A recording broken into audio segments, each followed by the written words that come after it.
Hi guys, Barker-Stargazer here, mum of 3 and general crafter, normally focusing on crochet, and today we are doing another crochet video. But normally my crochet projects are to write patterns of,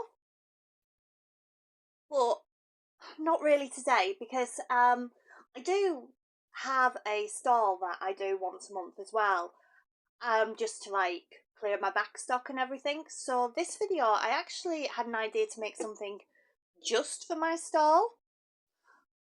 The idea is to make little items that can be sold for little bits of money but all go together.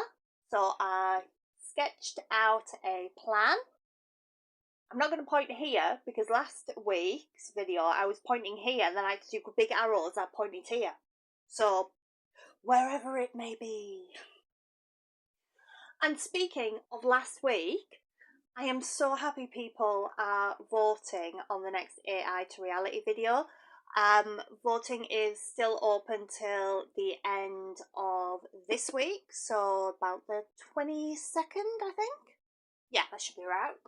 About right. And then there'll be 2 weeks until the release of the video. And I have more subscribers! Thank you guys for subscribing. It really does mean a lot, really. I'm like, haven't even been doing this a year yet, so I am ecstatic just to have you guys here following me. Thank you so much. So coming back in, I had a comment a few days ago on the last video saying that the background music was drowning out my voice, so I am taking that on board and I will be looking to improve that. So with everything that I've just said and this extra bit here, let's move on to creating our forest babies, because that's what I'm calling them. And I've decided as well that after this video is done, what I'll be doing is releasing each part of this pattern for free, and they'll have their own short video to go with them. Don't know whether or not they'll be short enough to be on YouTube short, but they will definitely be up on my TikTok page and on my Facebook page. So, yeah, if you want to see them there, you can. Okay, guys, let's go. Okay, starting off with the forest baby itself. Now, I am going to call this forest baby. I know I've got written down pill body, but yeah, let's avoid that name, shall we? Okay, I did decide to make this shorter than I have in the image here, and the notes that you can't really see, but as I said, I'm going to be making all of these elements free as we go through the next couple of weeks, doing like mini videos of it all. I've mainly used safety eyes because if you've seen that tub, I have hundreds of safety eyes, absolutely tons of it. Because of the size of these being quite small, they do need to be stuffed as they go. Oh, the whole construction is just using magic rings and then working on the rounds in the origami method, and just a very simple colour change to do the main part of the body. And here you go, eyes on one side, sleepy eyes on the other side. And why do our forest babies need sleepy eyes? Well, because we're going to make them leaf beds. This is the first of the leaf beds, and there is probably a crochet word for it, but I don't know. Using the technique where you start with a chain for your foundation, then you end up working both sides of the chain and then you continue in rounds. I did used to find this technique really tricky, but I'm glad I stuck with it because some of the shapes I can achieve with this, there's just no way I could have achieved them on the round. As I wanted all of these pieces to be quite quick to make, I actually plotted out a lot of the pattern pieces before I started, and then just made adjustments to the pattern as I went. And as naturally for the stall I'll be making a few of these, I was able to check as I went. The stem is simply a chain that's looped back in with a slip stitch. Now the front pocket of the leaf basically followed the pattern of the leaf itself, just instead of working in rounds I was working back and forth. The slope of the leaf was simply created by using different heights of stitches, such as DCs to trebles and so on, and everything is secured with a running stitch. Now this wasn't the only leaf bed I made. I did make an additional one which was meant to be more of a maple leaf type. I started it off on the round and tried to continue with that.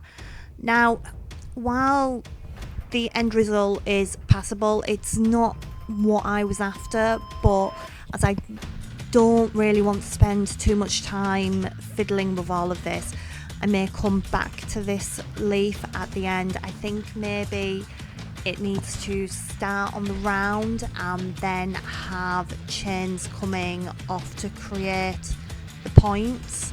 As you can see, the points just don't end up pointy, basically they're just too curved. Right, I'm bringing you in at row 10 here of a snail shell, because what forest baby doesn't need a snail shell? Oh, hello Red Panda. So I was originally going to do 2 snail shells spirals and then join them up, but once I started making this spiral I realised that I didn't need 2, so that's why you got brought in late. And if you are thinking, this shape looks a bit familiar, well you're right, it's just the centre part of Frill the snail shell.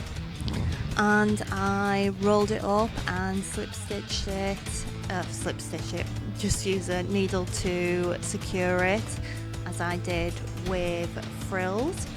And this is the strap here. I've simply crocheted directly into the base of the snail. 4 double crochets, that's single crochets if you're US, and just worked rows back and forth, and it was only actually 10 rows as well. And again, just used a running stitch to secure in place. Right, so the flower part of the forest baby's got a little crazy and did actually take longer than I intended. And while this isn't originally what I was going for, I think I've made it work. So all 3 of these variations of a flower are actually off the same basic pattern. And they can be worn to turn them into flowers, or they can be worn as like little dresses. So that's what I'm going to do. I'm going to quickly run through the construction of flower. I'll show how the petals are separate as well, and they'll just be attached here to make this a fuller flower. Or I thought if you turn it over, you could even do extra to fill in the flower and put them here, or simply create an additional one of these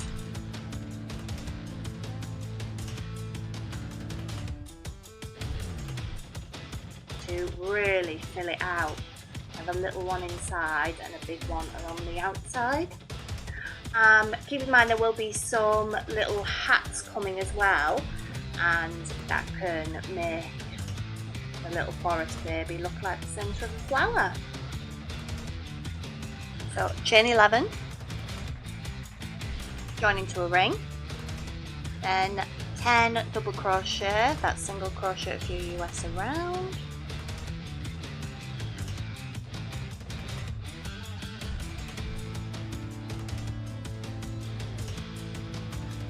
Round 2 is a increase, then a double crochet repeated 5 times. So that's 2 double crochet into 1 stitch and 1 more double crochet. That's repeated 5 times all around, so that gives us a final count on this row of 15. Right, if you just want to make a small flower, this is where you would stop and jump to row 6. We're going to make a big one, so our next row is round 4, and we are doing 3 DCs and an increase again 5 times.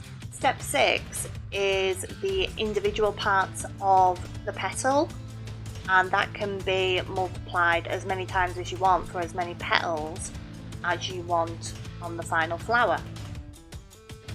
So round 5 is 2 double crochet, a 2 double crochet increase, followed by 2 double crochet.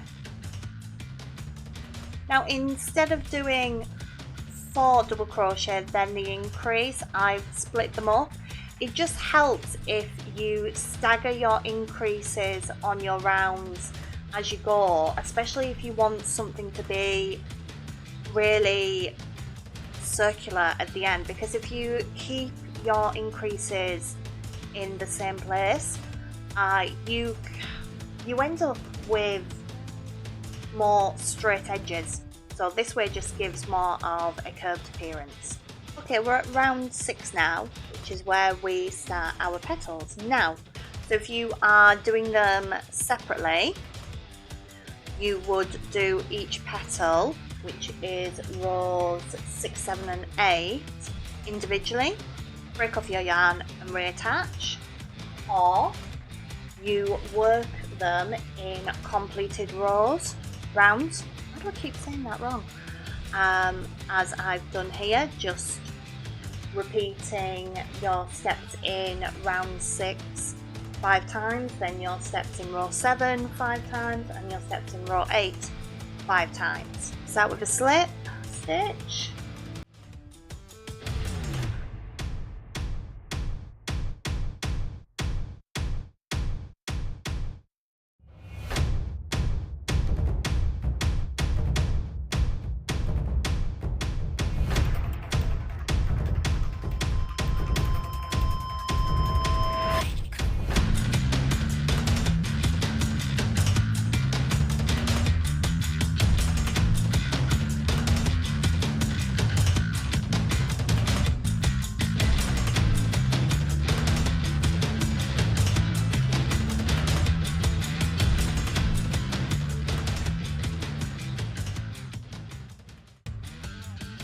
Okay, single petal, start by chaining 6, 1, 2, 3, 4, 5, 6. Then your first row here is row 6 from the pattern, which is a slip stitch, which you would do in the second loop from the chain, then a half treble,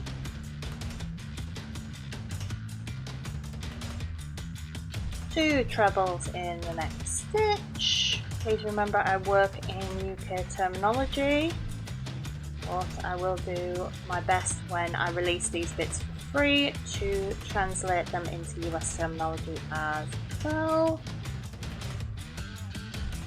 Half treble there, and a slip stitch in the last one, chain 1. Then you're going to do row 7 and 8, and then just put it off.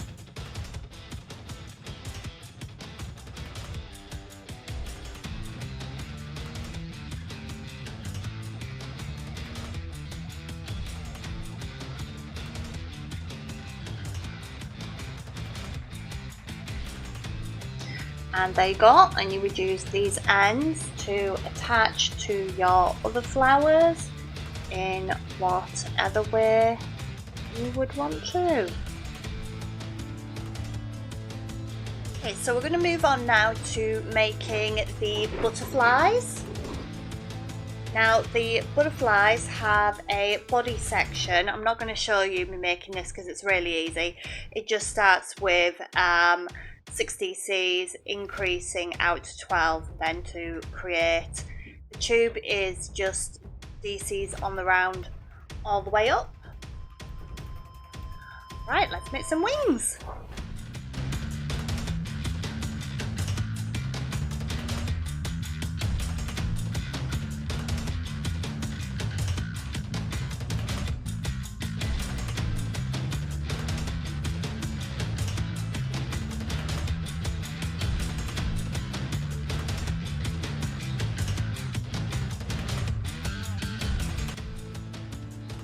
Butterfly wing, the large one is started with chain and then moves on into rounds.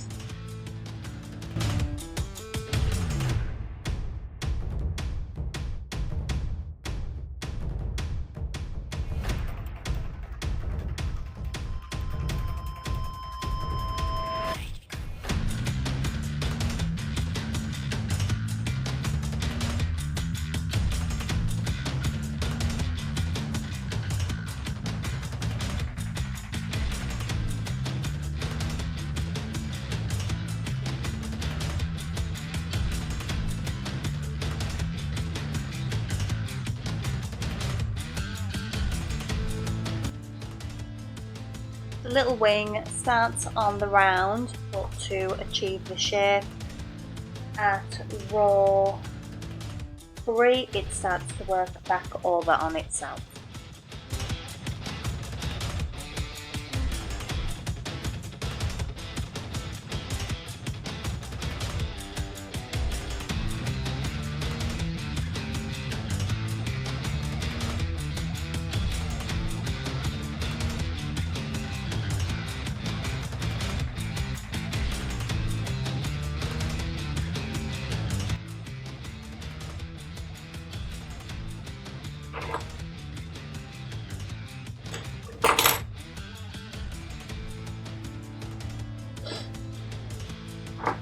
And just a running stitch to connect them to the sides here. Assistant Twin 2 here, and she's going to show you how you put a forest baby into her butterfly wings.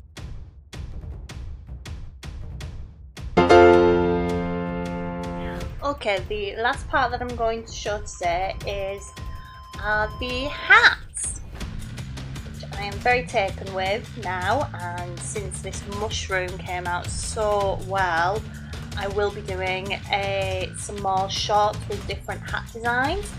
But now I am just going to run through the basic cap here, and I'm going to add some antennae to go with the snail and the butterflies. This is the only one of the hats which is started differently. It started with a chain 4, then stitches run down to the base of chain 4, and then 6 DCs are placed into that final stitch.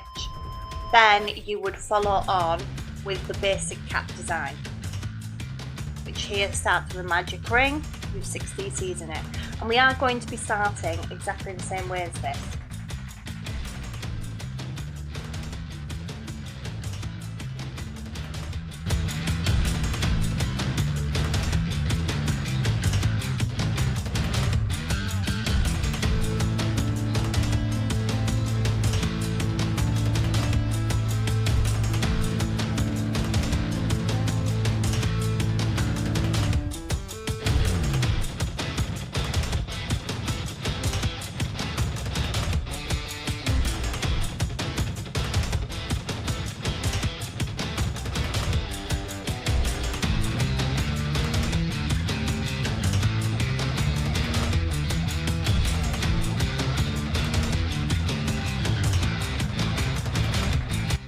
Right, if this was a basic cap or the acorn cap, rows 4 and 5 would simply be DCs around, and there's a slight increase on, sorry, a slight decrease on row 6, the final row, which just makes it so the hats hang a bit lower at the back so they cover the other face. Also works the way around as well.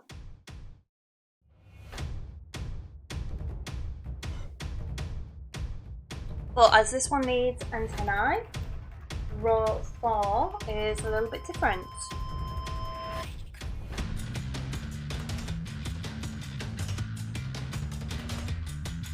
To create the antennae, we're doing a double crochet, then chaining 4 and slip stitching back into the base here. Basically it's a chain 4 picot, and it just creates this little rise, and we just need a second one.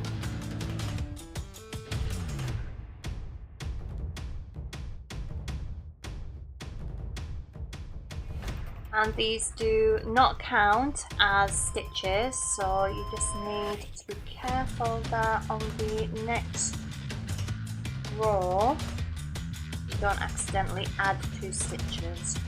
So at the end of that row it should look like a little bear.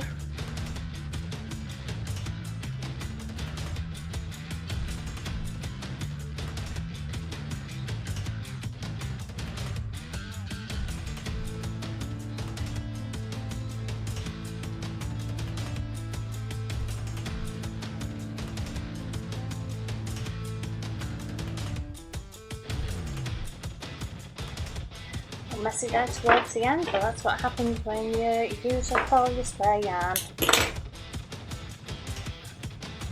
And as you can see, even though that said it was double knit, it was so thin I had to use 3 strands to get it up to Aran weight. Whereas this bright red, I only had to use 2 strands to get it up to Aran weight. And I decided to use Aran weight for all of these and a size 5 hook, just so they would come up nice and quick. And there we go.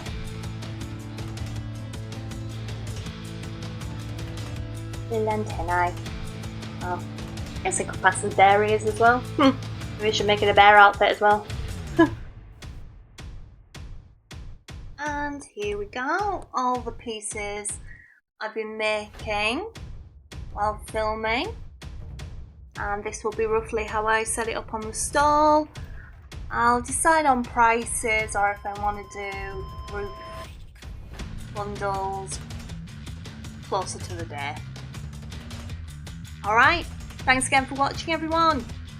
Remember, if you want to go vote for the next AI to reality, check out Frill the Snail, and I will see you guys next week.